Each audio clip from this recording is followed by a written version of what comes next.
Hello guys, তো তোমরা দেখতে পাচ্ছ আমরা কিন্তু বেরিয়ে পড়েছি। আমরা কোথায় যাচ্ছি জানো?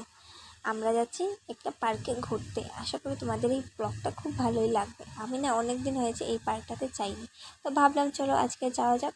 তো আমি বেরিয়ে পড়লাম আমার একটা বান্ধবীকে নিয়ে। তো দেখো উনি আবার এটাতে উঠেছেন খুব আশা করে, তারপরে গিয়ার নামতে পারছিলেন না। আর এটা দেখো মাসাজ প্যান্ডের মতন একটা। আর এই জায়গাটা সন্ধ্যা হওয়ার পরে দেখতে খুবই সুন্দর লাগবে। আর পার্কটা কিন্তু খুবই দারুণ ছিল, দেখতে দেখতে পুরো সন্ধ্যায় হয়ে গেছে, আমাদের আর ঘোরা শেষ হচ্ছিল না। শুধু পুরো পার্কটা ঘুরছিলাম। আর দোলনা ঝুলতে তো আমার খুবই ভালো লাগে। তোমাদের কাদের কাদের ভালো লাগে সেটা অবশ্যই জানাবে। আর দেখো লাইটিংসগুলো কিন্তু খুবই সুন্দর। আর রাত্রেবেলা কিন্তু এই জায়গাটা দেখতে খুবই সুন্দর। তো দেখো এদিকে কিন্তু জল পড়ছে ফোয়ারা টাইপের। তারপরে আমরা বেরিয়ে পড়লাম। বেরিয়ে এসে ভাবলাম কিছু তো খাওয়াই যাবে। তো আমি আর ও একটা এসে চাটের দোকানে চাট খেয়ে নিলাম। তখন অনেকটা রাত্র হয়ে গেছিলো গাছ, আমাদের কিন্তু খুবই লেট হয়ে গেছিলো। তো চলো গাইস